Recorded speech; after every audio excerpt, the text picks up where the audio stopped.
É isso aí, o lobby de Hollywood no Brasil. É um assuntinho interessante dessa vez.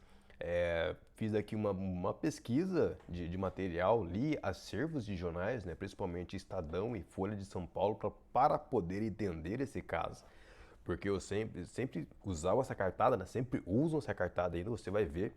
Se você pesquisa, se você estuda sobre o cinema nacional, até mesmo quem usa como argumentação para poder regular e colocar ainda mais taxas sobre o cinema nacional, usa esse argumento do lobby que os estúdios americanos fizeram aqui no Brasil. Então eu fui atrás de pesquisar e entender um pouco desse fato histórico que aconteceu de fato. Lembrando, começando aqui, pá, eu sou Aleph Rodrigues, cineasta e artista 3D, diretamente aqui do interior para a internet.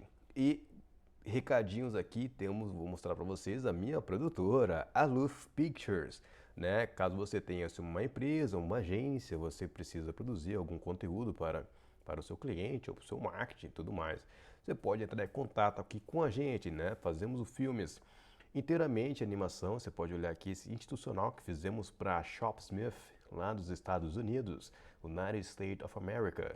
E temos também aqui documentários que podemos fazer, né, para a sua marca, a sua empresa, tudo mais. E até mesmo branded content. Você pode ver aqui 3 exemplos de conteúdo que produzimos aqui que pode ser uma solução para a sua empresa. Estamos à disposição. Só entrar em contato aqui pelo nosso e-mail, tá? alufpictures.com. Você tem acesso à nossa produtora, pode entrar em contato. E temos também aqui a Big Lago, a minha plataforma de streaming, que temos aqui os meus 3 curtíssimas metragens, curtíssimas minutagens, né? Esse aqui, inclusive, tem um documentário com a Magna, a figurinista. Esse figurino aqui nós produzimos, tá? Esse filme aqui foi produzido na raça. E o figurino também foi produzido para este filme. E aqui temos um documentário com a figurinista, a Magna, que fez esse figurino em uma semana. Amanhã foi foda. E você assinando a plataforma Big Lago, obviamente você não verá muitos conteúdos, né? É caro produzir conteúdo no Brasil, mas você me ajudará a produzir os próximos conteúdos, os próximos curtas-metragens. E aqui eu já tenho o roteiro do próximo curta-metragem, que é Lua de Sangue, o que você pode adquirir o roteiro, caso você tenha essa curiosidade também de ver essa história que eu estou criando e produzindo, né? Comprando aqui por R$ 9,90 você adquire o PDF com o roteiro original do próximo curta-metragem. Você também já dá uma olhada em roteiro, como funciona o roteiro e tudo mais. E me ajuda a produzir, a manter produzindo conteúdo aqui na internet e também a produzir os próximos curtas-metragens aqui da Big Lago, tá bom? E vamos lá! O lobby de Hollywood no Brasil. O macabro lobby de Hollywood no Brasil sempre vinha à tona nas discussões com colegas do audiovisual que, igualmente, sonham em viver de cinema, mas ostentam uma visão política oposta à minha. Né? Eu já deixei claro que várias vezes qual que é a minha posição política, ela geralmente é oposta à de muita gente no mercado. Assim, eu consigo irritar a galera de ambos os lados. Apesar de, enfim, este argumento sempre foi usado em um tom de desgosto por conta de uma perseguição pura e simples por parte dos americanos ao cinema nacional. Porém, ao buscar entender essa história a fundo, vi que não foi bem assim. Exatamente uma perseguição, mas vamos lá. Hollywood, a brasileira. Não é segredo para ninguém, eu não sei se isso aqui vai aparecer, vamos pôr para cima. Não é segredo para ninguém que o Brasil é o país das estatais. Inclusive, é nossa principal herança do tempo da ditadura. Diversas estatais foram criadas ao longo dos 21 anos de regime militar em diversos setores da economia. Não seria diferente com o cinema. Portanto, em 1969 é criado a Embrafilmes, Empresa Brasileira de Filmes, uma produtora e distribuidora estatal brasileira de filmes. Como todas as estatais, tinha postura monopolista. Ela queria controlar o mercado, né? Era uma única empresa que queria controlar todo o mercado, que deveria ser várias empresas, né? Como todas as estatais, tinham a postura monopolista. Portanto, as redes de cinema, sendo privadas, respondiam diretamente à estatal, incluindo aí taxas exorbitantes para a exibição de filmes estrangeiros. Ó, começou a ver aí o atrito. Você, brasileiro vacinado que é, você é muito vacinado que eu sei, já deve imaginar a farra que era. Estatal brasileira é sinônimo de corrupção e consolidação de poder político. Quando não é corrupção, é consolidação de poder ou até mesmo essa monopolização, né? É fechamento de mercado. Fora os problemas internos, como favorecimento dos cineastas cariocas em detrimento dos paulistanos, zero atenção aos escritórios de outras capitais, né? A Embrafilmes tinha escritórios em praticamente todas as capitais do Brasil, só que era só Rio de Janeiro e São Paulo que concentrava todo esse recurso, era dinheiro público, tá? Por isso que era empresa, enfim. Perseguição a cineasta independente só por fazer mais sucesso do que a turma do cinema novo e por aí vai. Né? Isso aqui eu vou me aprofundar ainda mais sobre como aconteceu isso, mas houve, o pessoal do cinema novo usou a Embrafilmes para poder perseguir um cineasta independente que estava fazendo entretenimento, fazendo o filme dele lá, e estava fazendo sucesso, e aí os caras perseguiram ele. Né? A ditadura perseguia cineasta e o cinema novo, que era um pouquinho mais de esquerda, perseguia esse cineasta também, enfim. O guarda-costa de Hollywood. A Motion Pictures Association é um sindicato americano que defende os interesses de todos os estúdios americanos. É uma associação que todos os estúdios americanos fazem parte. Mas, claro que os grandes estúdios se destacam e têm mais influência. Na prática, é um quartel com acesso direto à Casa Branca para fazer o que fosse preciso para defender os interesses dos americanos pelo mundo. Pelo mundo. Faltou um ponto aqui deveria ser ponto. Até sanções econômicas foram postas à mesa, né, no lobby, na discussão. E esse guarda-costas tinha nome e sobrenome, Jack Valenti. Né, um velhão, já morreu já, tá? Isso aqui está falando de época da ditadura. Apesar que esse cara morreu em 2015, 2016.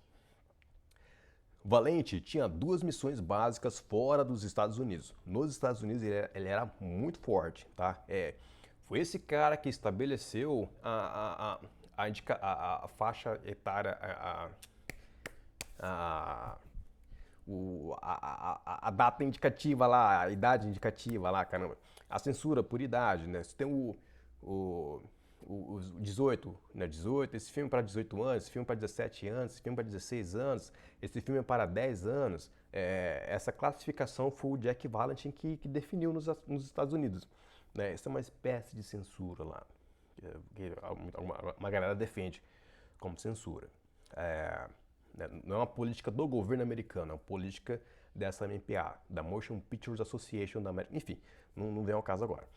Valente tinha 2 missões básicas fora da abrir mercado para o audiovisual americano e fortalecer leis de propriedade intelectual, né, em suma, o combate à pirataria. Então ele queria expandir a distribuição americana nos países do mundo, ele faz isso no mundo inteiro, tá? Não só no Brasil. E também nesse país fortalecer as políticas de propriedade intelectual, de patentes. Então ele fazia lobby com os políticos desses países, aqui no Brasil também, né, para poder atuar nessas 2 frentes. Já consegue imaginar o combate aqui, ó? A treta chegando, a treta vindo. Você tem a Embrafilmes, estatal, fechando o mercado. Você tem a MPA, o gigante americano, querendo abrir esse mercado. Então, você tem esse atrito. A lógica era simples. Seria difícil para os realizadores locais brigarem com as superproduções americanas. Então, era só abrir o mercado que o Hollywood fazia o resto. E onde entra o lobby, a articulação política da MPA pelo mundo, tá? Lobby é quando um setor privado, uma pessoa, um indivíduo, vai num político, no gabinete de um político, de vários políticos, conversar, trocar ideia, né, colocar ali os seus pontos, porque que é válido abrir, né, aqui no caso abrir o mercado e tudo mais, né? E ele vai usar as suas ferramentas para isso, né? O Jack Valenti ficava do lado da Casa Branca, então você imagina o poder que ele tinha de influência nesse contexto.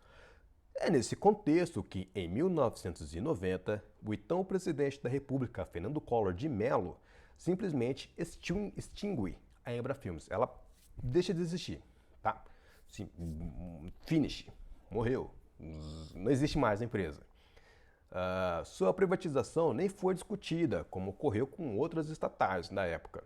Em suma, ela simplesmente deixou de existir, deixou mesmo. Eu ainda não sei dizer o que aconteceu com os filmes que ela tinha direito de distribuição, porque ela também não tinha 100% de direito dos filmes e tal. Então ficou espalhado aí, né? Espalhou os direitos.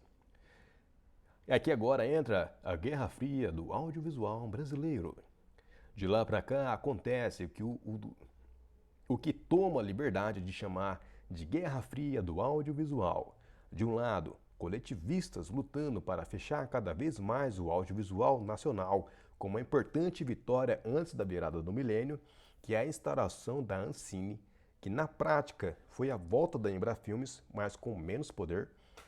A Ancine não volta como empresa, ela volta como agência, mas ela acaba virando, tipo, atuando da mesma forma. Ela cobra taxas, né, das empresas produtoras, das empresas exibidoras, ela dá uma certa regulada ali e tudo mais. Você tem que passar pela Ancine para poder exibir na televisão e nas redes de cinemas, então ela entra nesse mercado para substituir a Embrafilmes, tá? Do outro lado, os individualistas americanos na defesa do livre mercado audiovisual. Na minha visão, estavam perdendo força até a chegada das streamings, renovando o fôlego dos estúdios americanos no Brasil. Atualmente, são os alvos do lado do coletivista desse campo de batalha cultural. Nessa leitura que eu faço, tá bom? O egoísmo que pode servir para o bem. Jack Valentin tinha muito poder e influência e usava com vontade a seu favor. As festas com celebridades americanas nas coberturas do Rio de Janeiro é um bom exemplo disso. Lembra do lobby que eu falei? Então, ele usava as armas que tinha. Mesmo assim, vejo como positivo sua atuação no Brasil. Sou um grande defensor do livre mercado e sinto muita falta disso no país como um todo. Eu realmente sinto muita falta disso. Tá? Eu vejo que o Brasil teria muito a ganhar com o mercado mais aberto, com o mercado mais livre, sem muita regulação, sem agências como a Ancine, tá bom? Eu sei que você é polêmico nesse seu tema, né? Como assim não tem Ancine? O cinema brasileiro só existe por conta da Ancine. Vamos discutir isso. Além do mais, tenho observado que as streamings têm feito muito mais para o audiovisual nacional nos últimos 10 anos do que a Ancine foi capaz de fazer nos seus quase 25 anos de existência. Mas essa é uma discussão para um futuro artigo. Adiantando aqui, o que eu posso dizer é, se a indústria ficar inteiramente dependente da Ancine, e ela é dependente da Ancine, é difícil você ver produções 100% independentes, né? Tirando a família do Fiuk, da Cléo Pires, que tentam, né, embarcar nesse mercado um pouco mais independente, mas eles são filho do Fábio Júnior, filho da Glória Pires e tudo mais, filha da Glória Pires, eles conseguem ter acesso a investimentos, a patrocinadores e tudo mais. Mas o resto do cinema depende muito da Ancine. Você ficar dependente da Ancine, você pode acontecer o que aconteceu quando o Bolsonaro foi eleito. O Bolsonaro foi eleito, praticamente extinguiu a Ancine, quase que o Fernando Collor fez, e aí morreu o cinema, né? E aí o que acontece? Se você fica dependente de um único fornecedor, de um único agente, você tem que ter, você tem que ter sua força espalhada. Enfim, é uma discussão para um outro vídeo, estou adiantando aqui uma certa discussão. Esse foi o meu texto sobre o lobby de Hollywood no Brasil, né? Eu tentei trazer aqui uma visão, ela não é imparcial, né? Eu tenho um lado, ficou claro aqui, mas eu tentei trazer, né, uma forma mais didática possível, uma visão mais clara possível do que aconteceu. Então você tem as pessoas, você tem a ala do cinema nacional que quer fechar, que eu chamo de coletivistas, que querem fechar o mercado, né? A discussão continua nessa, né? Temos as streamers são um alvo, eu li que as streamers agora são um alvo, eles querem incluir as streamers nesse buraco da Ancine. E você tem as pessoas, né, os profissionais que querem abrir o mercado, que agora estão sendo representados pelas plataformas de streaming, que estão atuando um pouco mais diferente dessa época, tá? Que só traziam conteúdo de fora para ser exibido no Brasil. Elas hoje produzem aqui também, mas enfim, continuo enrolando. Este foi o conteúdo de hoje. Até a próxima. Tchau, tchau.